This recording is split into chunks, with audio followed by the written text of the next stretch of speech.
So I went, my primary physician was Charles Clark. Went and saw him, I think it was late summer, early fall. He tried me on some, prescription strength Prilosec and stuff for like an ulcer situation. And honestly, there was a little bit of relief. But I kind of wonder now if it was just more psychological at that point, because then I started running again, still had the, just terrible breath and not a lot of energy. And then it seemed like towards the end of fall, things were really getting bad. Well, I had another battery of tests. So I remember getting home that night, I was discussing it with my wife, and all of a sudden my cell phone rang. And it was Dr. Grosskreutz on the phone. And he said, I would like to talk to you about your ultrasound. We did find something.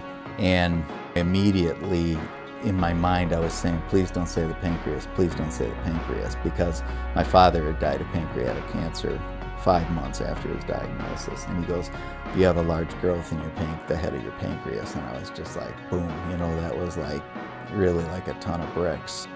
When you get the news, it was devastating at Christmas time of all times.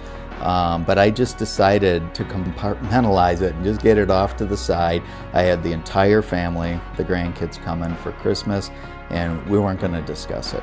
It was going to be the New Year's, action, and that's what Gunderson had said too. So immediately I met with Dr. Ojalabi, who has become I call him always, literally I feel he saved my life.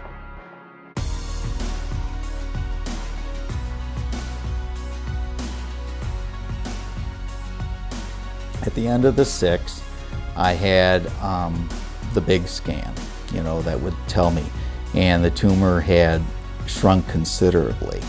So at least I was in that small percentage of people that were going to be eligible for a what's called a Whipple surgery. And basically they take out a portion of your stomach, your small intestines, your duodenum, your gallbladder, and the head of the pancreas, and then reconnect you. I'm laying in the hotel room with my grandson, who was born March 24th, and it's like May 18th, the night before the surgery, so he's 2 months old barely. And my phone starts ringing, and later I checked the voicemail before I went to sleep that night. And what it was Charles Clark, my primary physician, calling at about 8 o'clock that evening to wish me well in my surgery. I mean, how many primary physicians that have 1,000, 2,000 patients think about doing that? Calling my personal cell phone to wish me well the night before surgery. I mean, that kind of stuff you just can't, I just can't fathom, I mean, that's the kind of service, and that they were so concerned. I mean, and really at that point, although Dr. Clark was involved as my primary, I hadn't really seen him. I had been seeing oncologists and surgeons and, all those type of people, but he had kept tabs on me, knew my exact date of surgery, and called right before that. The relationships that I've built with those people will last a lifetime. Dr. Ojalabi's intelligence and just knowing, what was working around the world, and here's what we could try, just gave me such faith immediately. And again, doctors said to me time and time again, this is a very serious thing. If you want to get a second opinion, I never even felt like I wanted one.